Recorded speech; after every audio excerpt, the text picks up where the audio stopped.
Hablábamos un poco de lo que decía José Massa de cómo los cuerpos celestes se atraían hacia el centro y que esta masa la transformaban en un círculo, digamos. En una esfera. En una esfera, claro. Ya. Ahí hay un tema muy interesante. Yo recuerdo haber visto hace un tiempo atrás un pequeño reportaje en televisión donde un científico dice: hay algo que no quiero decir, pero debo decirlo. La gravedad no existe. Y eso genera inmediatamente una crispación. Yo tengo otra manera de verlo. ¿Ah? Los TP en general sostenemos que la gravedad existe, es decir, las cosas caen. Eso es un fenómeno observable, 9,8 metros por segundo al cuadrado. Ahora, ¿por qué caen? Eso es lo que está en discusión, diría yo, hasta hoy. De hecho, para los que no se empiecen a poner nerviosos, las cartas que que Isaac Newton le dirigió al doctor Bentley en 1792, que están en la Universidad de Cambridge, son sus manuscritos, está constatado que son de él, dice que no se me atribuye a mí la teoría de la atracción gravitacional por insensata y descabellada. ¿Qué es eso? Que los cuerpos se atraen directamente proporcional a su masa e inversamente proporcional a la distancia, al cuadrado de la distancia. Tú realmente, si nosotros nos ponemos a reflexionar, ¿nos hace sentido que una masa atraiga a otra masa? Por la masa, porque están buscando el gravitón. Otras cosas son los fenómenos electromagnéticos, densidad, flotabilidad, porque si yo arrojo un globo de helio al suelo, ¿qué pasa con él? O sea, ahí ¿qué pasó con la gran fuerza de la Tierra, que es capaz de a mí y tener a todos los océanos adheridos a ella? ¿Y qué pasó con el globo? ¿Me entiendes? Ya, pero eso es un tema que entra, yo diría, que en áreas más profundas, más técnicas y que producen mucha crispación. Entonces, yo dejo siempre la invitación hecha. Hay un par de videos notables sobre el tema que te abren muchas luces. Yo, de hecho, lo recomiendo. Se llama De trampas se hizo la ley, de mentiras la historia. Es de mi gran amigo y mi querido amigo Iru Landucci y Lenny Leonard. Para quien quiera investigar propiamente, sin prejuicio, desde afuera, mirando, ahí está ese video que les puede hacer mucho sentido. Tú me hablabas de los eclipses. Los eclipses fueron, Tales de Mileto predijo eclipses en un modelo geocéntrico a través del ciclo de Saros. Appiano tenía el Astronomicum Caesareum, que era un mecanismo a través del cual predecía los eclipses, ¿ya? Era también geocentrista, lo mismo pasa con Cassini. ¿Te fijas? Entonces, los eclipses tienen una explicación en base a ciclos a través del modelo geocéntrico. De hecho, la ciencia no puede explicar, y sería muy interesante que los busquen porque es difícil de encontrar, los eclipses selenium o selenium, que son casos especiales de eclipses, que se los voy a tratar de graficar. Es decir, si este es el plano de la Tierra, aquí está la Luna y aquí se está escondiendo el Sol, que va a eclipsar a la Luna, la sombra pasa en sentido opuesto. Es decir, la sombra de la Tierra debiera ir en este sentido y pasa en sentido contrario. Eso la misma ciencia no tiene cómo explicarlo. Ahí está, investíguenlo. Eclipses selenium, ¿ya? Ahora tú me preguntabas por mis argumentos. Yo dije, la línea del horizonte. Para mí la línea del horizonte es suficiente para poner en serios aprietos el modelo heliocéntrico. Trigonometría esférica. Si nuestro cuerpo es esférico, eso indica que los objetos deben esconderse en una razón a medida que se alejan producto de la caída de curvatura. ¿Estamos de acuerdo? Estamos de acuerdo. Claro, un poquito lo que yo te comentaba el otro día, Julio. Jamás, nunca, ninguna carabela desapareció por el horizonte, nunca. O sea, son esas cosas que nos han dicho en el colegio, nos repiten 1000 veces. En realidad, simplemente desaparecían porque se iban haciendo más pequeñas y eso fue. Es producto de la perspectiva. Por ejemplo, entonces hagamos un ejercicio aquí en Santiago, o no en Santiago, sino que en la zona central de Chile. Un amigo mío, que es TP, doctor, tiene 2 doctorados, profesor universitario, bajó a la playa de Las Torpederas y tomó una foto hacia Quintero. Se ve la rompiente de Quintero desde Las Torpederas, 34 kilómetros, 30 kilómetros.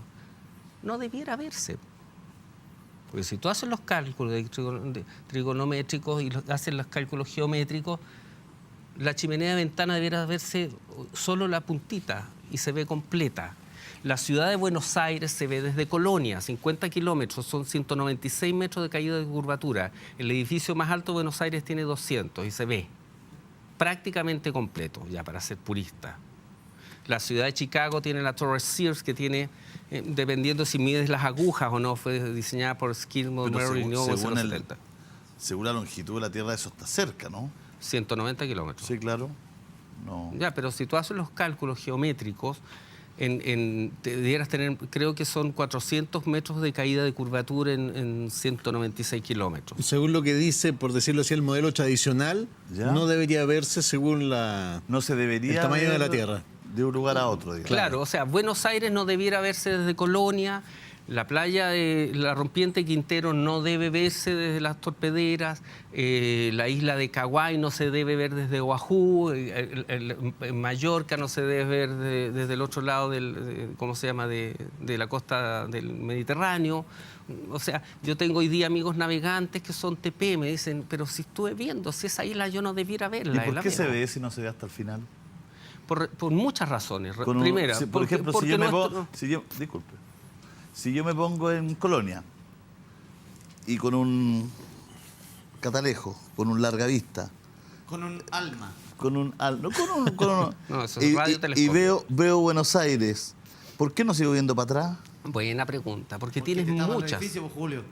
Porque tienes muchos obstáculos. Tienes obstáculos de polución, contaminación, pérdida de resolución angular, humedad, polvo, perspectiva. Pero nada de eso, no siempre está nublado, digamos. No, pues si la vista, hay una cosa que se llama resolución angular. Tú no puedes ver más allá de cierto ángulo. Pero que en la noche con las puras luces nomás. Si yo me pongo en Colonia en la noche con estos modernos, Mira, lo que y se- miro Buenos Aires, supongo si la Tierra es plana, miro para atrás, pues. No, bueno, Llego- a partir de llego- Buenos Aires en primer plano, Claro. ¿por qué más vas a ver hacia atrás? Pero ¿podría ver hacia atrás?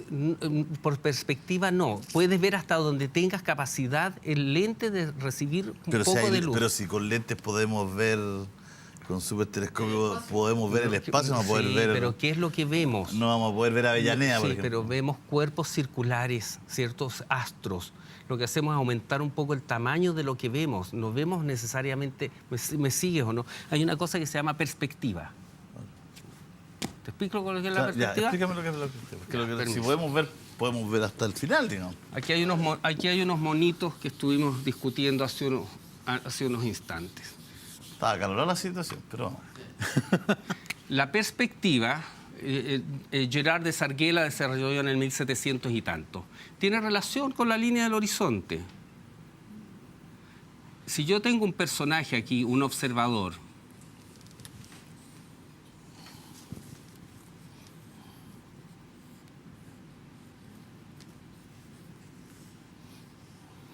la línea del horizonte está a la altura de sus ojos. Si este observador está en el pasillo, por ejemplo, de un hotel,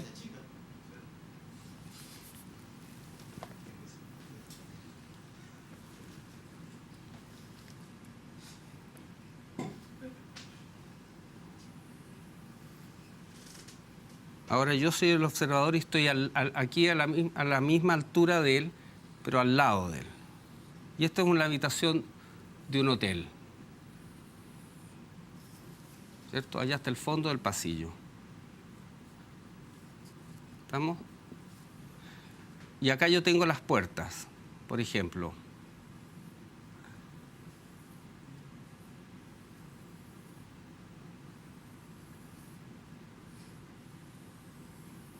¿Esa puerta de allá es más pequeña que las otras? No, po. Se ve más pequeña. claro, lógico. ¿El piso está más alto que el observador? ¿El pavimento está más elevado que el observador? No, pero se ve así. Estos son los fenómenos de la perspectiva. La perspectiva funciona así. Por lo tanto, ese edificio que tú dices que está en el Everest, no lo ves porque está muy pequeño y muy lejos, no por otra razón. De hecho, creo que Toland, se llama un investigador norteamericano, acaba de ocurrirse la genial idea de colocar filtros infrarrojos en sus cámaras y en avión ve a 1200 kilómetros. ¿Por qué? Porque eliminando la polución, la contaminación y una cantidad de agentes que te quitan resolución angular y visibilidad, puedes ver mucho más allá, tal como dices tú en tu ejemplo. Claro, claro. Ahí está la respuesta. Por eso no puedes ver el Everest. Si el Everest no lo ves, no porque no lo ves por perspectiva, por distancia. Me explico, ¿no? El ejemplo de la puerta es claro. La puerta no es más chica, pero se ve más chica. Por lo tanto, el Everest, por muy grande que sea, si la Tierra es plana y está muy lejos, no lo vas a ver. Guillermo, y respecto a, bueno, también hay el experimento clásico, porque, bueno, el profesor Massa menciona que la Tierra ha sido medida muchas veces, pues de distintas formas. Pero la clásica fue la primera, la de este griego que... Eratóstenes. Eratóstenes. Claro, claro, con Eratóstenes tenemos varios problemas. ¿Nos metemos en Eratóstenes? Vamos a Eratóstenes. Vaya a la pizarra. Aquí Ya, estamos Eratóstenes... grabando todo, estamos grabando Sí, todo. está bien. Eratóstenes sostiene...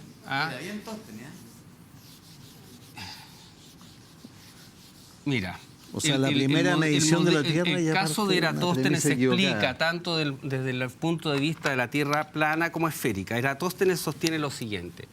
Si esta es la Tierra esférica, los nervios me tienen el pulso, y este es el Sol, este es el modelo de Eratóstenes, y tenemos aquí un elemento vertical y otro en Alejandría y otro en Siena, ¿cierto?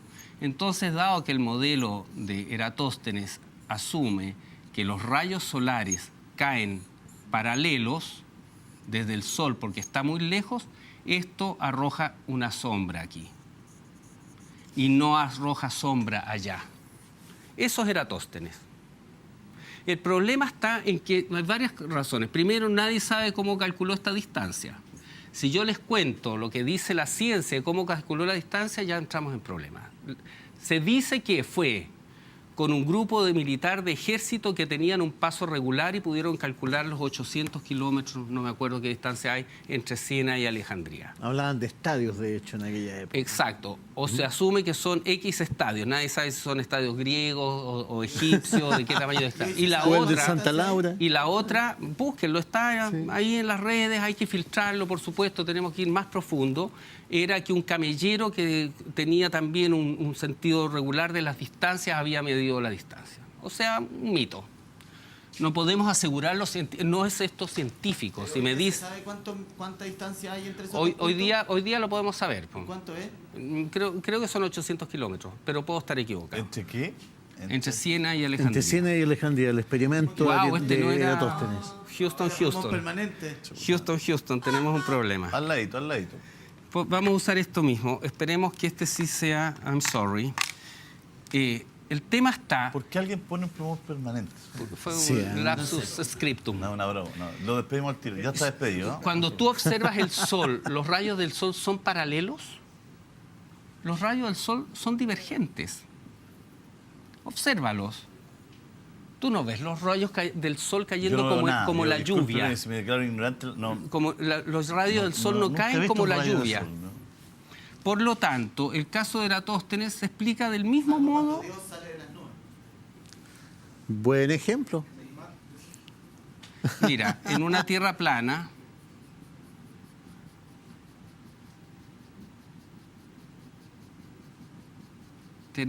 se da lo mismo, con la diferencia que el Sol es más pequeño y más cercano, que es lo que dice el modelo geocéntrico.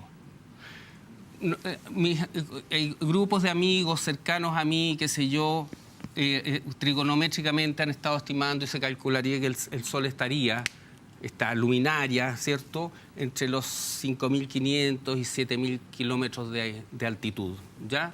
Pero lo que quiero decir con eso, y ahí gracias a César por recordármelo, es que el modelo de Eratóstenes se explica desde el modelo plano también. Y que no es... ¿Pero cuánto estaría el Sol según...? Entre 5.500 y 7.000 metros de altitud. ¿Ya? Kilómetros. ¿Y de diámetro? No. ¿A cuánto está de la Tierra el Sol? 5.500 a 7.000 kilómetros de altitud. Kilómetros. Eso. Que había dicho metros, por eso... ¿Dije metros? Sí, sí. Ah, sorry. Kilómetros, Ya. sí. Me he equivocado varias veces con eso. 5.500. ¿Ya? Entonces aquí tenemos el tema de la perspectiva, tenemos el tema de ¿cómo se llama?, de trigonometría esférica, lo que me decías tú, resolución ¿No angular. estaría muy cerca el Sol a esa distancia? ¿Cerca Mira, para qué? a ver. ¿Y el resto de los planetas?